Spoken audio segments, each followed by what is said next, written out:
بسم اللہ الرحمن الرحیم۔ ایموشنل میچورٹی، اسٹیفن آر کووے کی 7 ہیبٹس ہم پڑھ رہے ہیں۔ آج ہم 7 ہیبٹس کا ایک اوور ویو لیں گے، اور وہ اوور ویو اس طرح سے ہے کہ انسان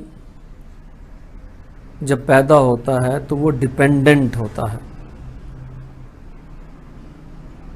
جسمانی لحاظ سے بھی، معاشی لحاظ سے بھی، ایموشنلی بھی، ہر طرح سے، ہر لحاظ سے وہ ڈیپینڈنٹ ہوتا ہے، اور اسے ماں باپ کی ضرورت ہوتی ہے، معاشرے کی ضرورت ہوتی ہے۔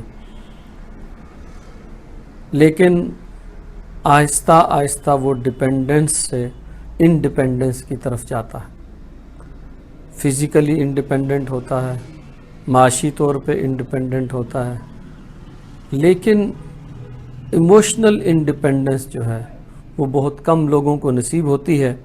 اور اس ایموشنل انڈیپینڈنس کے حصول کے لیے ہم یہ ویڈیوز ریکارڈ کرا رہے ہیں کہ اس کے حصول کا کیا طریقہ کار ہے 7 ہیبٹس کی روشنی میں۔ اس ایموشنل انڈیپینڈنس کے لیے کووے یہ کہتا ہے کہ ایک ڈیپینڈنٹ شخص جب 3 عادات اپنا لے تو وہ انڈیپینڈنٹ ہو جاتا ہے۔ لیکن انڈیپینڈنٹ ہو جانا انسان کی شخصیت کی آخری منزل نہیں ہے، بلکہ انڈیپینڈنٹ شخص جب 3 مزید عادات اپنا لیتا ہے تو وہ انٹر ڈیپینڈنٹ ہو جاتا ہے۔ تو اصل میں انٹر ڈیپینڈنٹ وہ شخص ہے کہ جس کو کہیں گے کہ وہ ایک ٹیم کو لیڈ کر کے چل سکتا ہے، اور وہ 8، 10، 100، 50، 1000 لوگوں کا لیڈر بن کر کام کر سکتا ہے۔ اور جتنے بھی بڑے بڑے کام ہیں وہ کبھی بھی اکیلے شخص سے نہیں ہوتے، بلکہ وہ کام اجتماعیت میں ہوتے ہیں۔ بڑے بزنس کے لیے ایک بڑی ٹیم چاہیے ہوتی ہے، اسی طرح کوئی بڑی سیاسی پارٹی ہے، کسی بھی چیز کو لے لیں اس میں آپ کو ایک ٹیم چاہیے ہوتی ہے۔ تو انٹر ڈیپینڈنٹ وہ لوگ ہوتے ہیں کہ جو ٹیم کے لیڈر بن کر ٹیم کو چلا سکتے ہیں اور اجتماعیت کے ساتھ کام کر سکتے ہیں۔ تو اگر ہم سب سے نچلی سطح سے شروع کریں کہ ایک شخص جو ڈیپینڈنٹ ہے، تو سب سے پہلے اس کو اپنے اندر پرو ایکٹیویٹی پیدا کرنی پڑے گی۔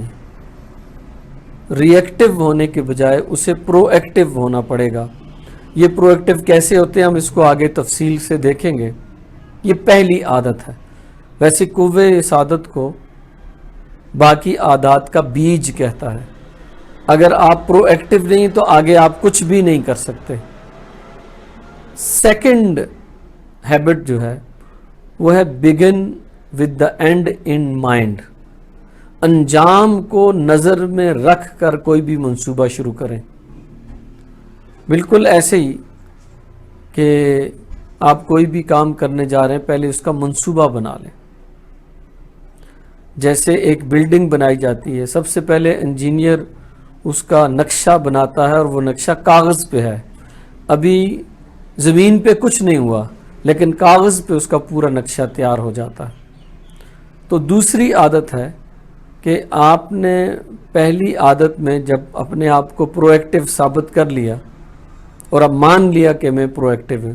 پرو ایکٹیو کا مطلب ہے کہ ہر چیز کا ذمہ دار میں ہوں۔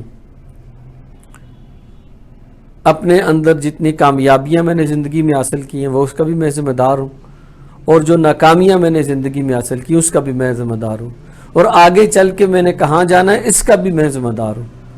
تو اس ذمہ داری کے تحت آپ کچھ کریں گے، تو جو بھی کریں گے اس کا سب سے پہلے آپ ایک خاکہ تیار کریں گے۔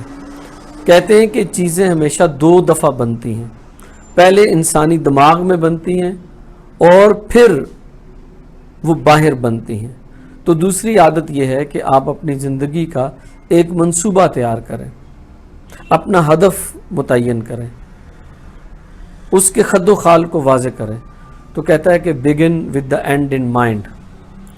اینڈ ان مائنڈ کا معاملہ یہ ہے کہ آپ نے اس دنیا سے بھی تو چلے جانا ہے، موت بھی تو آنی ہے. تو زندگی کا ایسا منصوبہ کہ جب میں مروں گا، جب میں اس دنیا کو چھوڑ کے جاؤں گا تو کیا ہوگا، میں ایک کامیاب شخص کہلاؤں گا یا ایک ناکام شخص کہلاؤں گا. تو موت سے پہلے کبھی کوئی 5 سالہ منصوبہ، کوئی 10 سالہ منصوبہ، کوئی ایک ہدف، کوئی دوسرا ہدف، لیکن سب سے پہلے اسے سوچیں کہ یہ جو کام میں کرنے جا رہا ہوں یہ واقعی اس قابل بھی ہے کہ اس کو کیا جائے تو کیسے کیا جائے. اس کی ڈیٹیل کا اس طرح سے ایک نقشہ تیار کریں جیسے کہ انجینئر عمارت کو بنانے سے پہلے اس کا ایک باقاعدہ نقشہ تیار کرتا ہے. یہ ہے دوسری عادت. تیسری عادت ہے، وہ کہتا ہے پٹ فرسٹ تھنگز فرسٹ. چیزوں کو اپنی زندگی میں پرائرٹائز کریں، ان کو پرائرٹیز دیں. مثلا جو آپ نے ہدف طے کیا ہے وہ تمام چیزیں جو اس ہدف میں مددگار ثابت ہوں گی وہ فرسٹ تھنگز ہیں. وہ تمام چیزیں جو آپ کو اس ہدف سے دور لے کے جائیں گی یا اس میں مددگار نہیں ثابت ہوں گی وہ second and third and fourth things ہیں. تو کہتا ہے کہ اگر آپ نے کوئی ایسا منصوبہ بنا لیا ہے تو پٹ فرسٹ تھنگز فرسٹ. وہ تمام چیزیں، وہ تمام اقدامات، وہ تمام روٹینز، وہ لائف سٹائل جو اس منصوبے کے حصول میں مددگار ہے اس کو پہلے لے کے آئیں. اپنا جو مین وقت ہے، وقت کا جو زیادہ حصہ ہے وہ ان کاموں میں صرف کریں. اگر آپ نے ایسا نہ کیا، آپ نے second thing, third thing, fourth thing کو فرسٹ پہ لے آئے تو آپ کبھی منصوبے میں کامیاب نہیں ہوں گے. وہ منصوبہ ایک کاغذ پہ بنا ہوا یا آپ کے ذہن میں بنی ایک تصویر بن کے رہ جائے گی، وہ کبھی بھی حقیقت کا روپ نہیں دھار سکے گی. تو پٹ فرسٹ تھنگز فرسٹ. وہ تمام کام جو وہ ہدف آپ نے طے کیا ہے اس ہدف میں آپ کے مددگار ہیں، اس ہدف میں آپ کو آگے لے کے جائیں گے، تو زندگی میں ان کاموں کو سب سے پہلے رکھیں. یہ تیسری عادت ہے، پٹ فرسٹ تھنگز فرسٹ. جو شخص ان 3 عادات کو اپنا لیتا ہے وہ زندگی کی ایک سیڑھی چڑھ جاتا ہے. وہ ڈیپینڈنٹ پرسنالٹی سے انڈیپینڈنٹ پرسنالٹی بن جاتا ہے. اس کو کہتے ہیں پرائیویٹ وکٹری. آپ نے اپنے اوپر فتح پا لی ہے. اگر آپ یہ 3 کام کر سکتے ہیں، آپ نے اپنے آپ کو پرویکٹیو مان لیا کہ میں ہی ذمہ دار ہوں ہر چیز کا، پھر آپ نے ایک بہت ہی سوچا سمجھا منصوبہ بنایا اپنی زندگی کا، یا اپنی زندگی کے بہت سارے اہداف ایک کے بعد ایک طے کیے ہیں، پھر اس کے بعد آپ ان اہداف میں جو کام آنے والی عادات ہیں یا ان اہداف، اس ہدف کو آگے لے کے بڑھنے والی جو چیزیں، انہیں آپ پرائرٹی پہ رکھتے ہیں، پہلے انہیں کرتے ہیں، بعد میں باقی چیزوں کو کرتے ہیں. تو اس کو کہا جاتا ہے پٹ فرسٹ تھنگز فرسٹ. اب اس کا مطلب ہے کہ آپ کوئی منصوبہ بنا بھی سکتے ہیں، اس کو لے کے بھی چل سکتے ہیں، اور اس منصوبے کو آپ بالکل اپنے دماغ سے نکال کے باہر اصلی اور حقیقی دنیا میں اس کو بنا بھی سکتے ہیں. ایک عمارت ہے، اس کا نقشہ بنا پڑا ہے، لیکن اب آپ جا کے گراؤنڈ پہ کام شروع کریں گے، بہت سی مشکلات آئیں گی. اگر آپ نے اس میں پٹ فرسٹ تھنگز فرسٹ، ترجیح اول میں جو چیزیں آتی ہیں ان کو پہلے رکھا، جو چیزیں ترجیح دوم، سوم اور چہارم میں آتی ہیں ان کو پیچھے رکھا، تو اس کا مطلب ہے کہ آپ منصوبے پہ عمل درآمد کر کے کامیاب ہو سکتے ہیں. یہ پرائیویٹ وکٹری ہے اور یہ ڈیپینڈنس سے انڈیپینڈنس کا سفر ہے. اکثر لوگ یہ سمجھتے ہیں کہ شاید انڈیپینڈنس آخری منزل ہے. نہیں، انڈیپینڈنس کے بعد آپ کے سٹیپس یا آپ کے جو قدم ہیں وہ انٹر ڈیپینڈنس کی طرف جائیں گے. دیکھیں، اکیلا کام نہیں ہوتا. آپ اپنے ساتھ جب ایک بندہ ملائیں گے، دوسرا، تیسرا، آپ لوگوں سے کام لینا سیکھیں گے، آپ کے اندر لیڈرشپ کوالٹیز ہوں گی تو آپ کسی بڑے منصوبے کو کر سکیں گے. اکیلا بندہ چھوٹے چھوٹے کام کر سکتا ہے، وہ ٹیم بنا کے بہت بڑے بڑے کام کر سکتا ہے، لیکن ٹیم بنانے کے لیے سب سے پہلے اسے انڈیپینڈنٹ ہونا پڑے گا، اپنے اوپر فتح پانی پڑے گی. ایک شخص جو پہلے ہی ڈیپینڈنٹ ہے وہ انٹر ڈیپینڈنٹ نہیں بن سکتا، اسے پہلے انڈیپینڈنٹ بننا ہے. اپنی ذات پر فتح حاصل کرنی ہے، اب جا کے وہ ٹیم لیڈر کی 3 خصوصیات اپنائے گا۔ پہلی خصوصیت ہے اس کو کہتے ہیں تھنک ون ون۔ جب آپ دوسروں کے ساتھ کام کرنے جا رہے ہیں تو اب آپ کوئی بھی ایسا منصوبہ نہ بنائیں جو ہار جیت پر مبنی ہو، یعنی آپ دوسرے کی ہار پر اپنی جیت سوچیں یا اپنی ہار پر دوسرے کی جیت سوچیں نہ۔ ایسا منصوبہ تیار کریں بزنس میں، سماج میں، کہ جس میں دونوں لوگ جیت رہے ہوں، آپ بھی اور آپ کے ساتھ کام کرنے والے بھی دونوں فائدہ حاصل کر رہے ہوں۔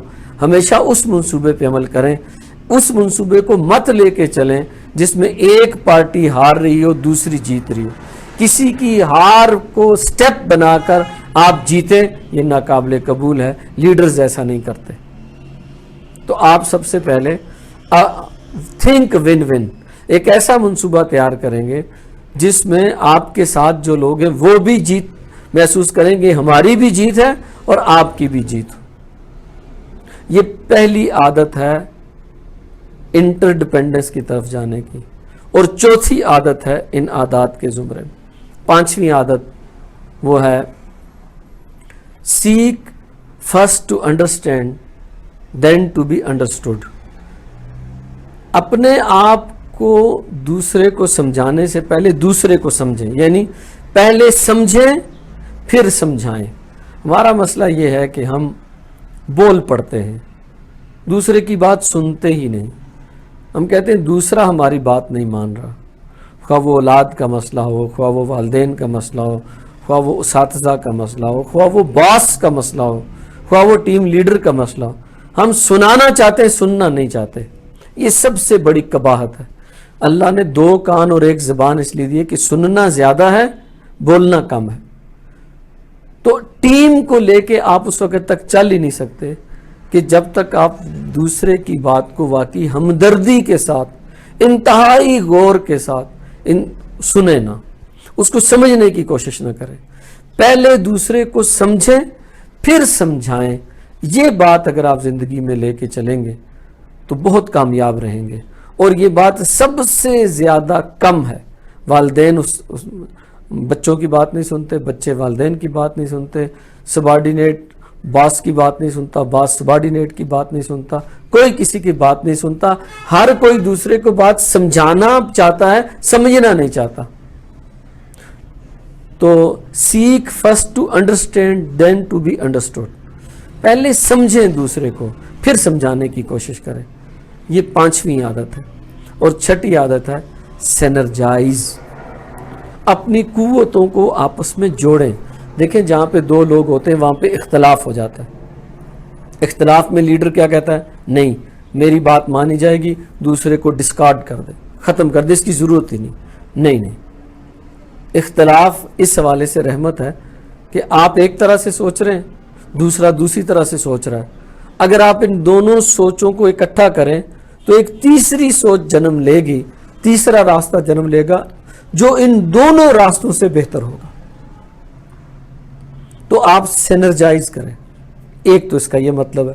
دوسرا یہ کہ اپنی قوتوں کو ملائیں۔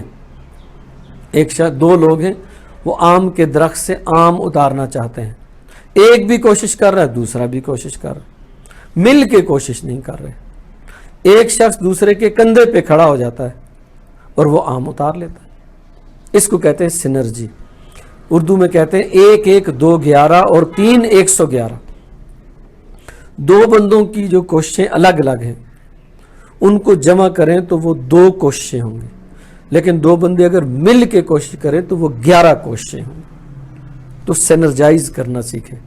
یہ 6ٹھی عادت ہے۔ اور 7ویں عادت ہے شارپن دا سا۔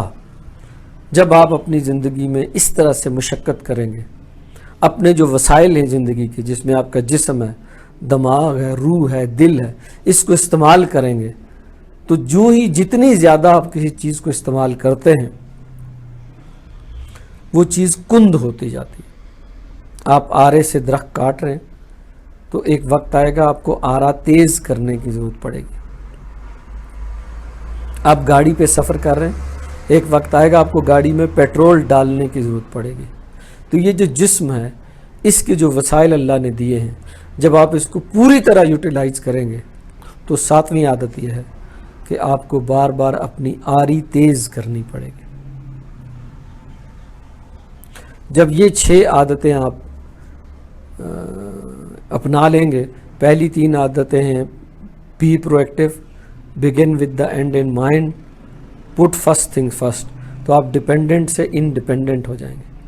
پھر آپ مزید 3 عادتیں think win win, first seek to understand then to be understood, اور سینرجائز، یہ 3 عادتیں اپنائیں گے تو آپ انٹر ڈپینڈنٹ پرسنالٹی بن جائیں گے۔ اب آپ اس قابل ہو جائیں گے کہ آپ ایک ٹیم کو لیڈ کر سکیں گے۔ اور اس کے بعد 7ویں عادت ہے کہ جو آپ کے وسائل، آپ کے ریسورسز استعمال ہو رہے ہیں، جسم استعمال ہو رہا ہے، دل و دماغ استعمال ہو رہا ہے، تو آپ جسم اور دل و دماغ کو شارپ کرنا، دوبارہ اس کو ٹون کے اندر رکھنا، یہ کام آپ ساتھ ساتھ کرتے رہیں گے۔ یہ 7 عادات ہیں جن پر یہ پوری بک مشتمل ہے۔ اب ہم اس کے بعد کی ویڈیوز میں ایک ایک کر کے ان عادات کو دیکھیں گے۔ جزاک اللہ خیر۔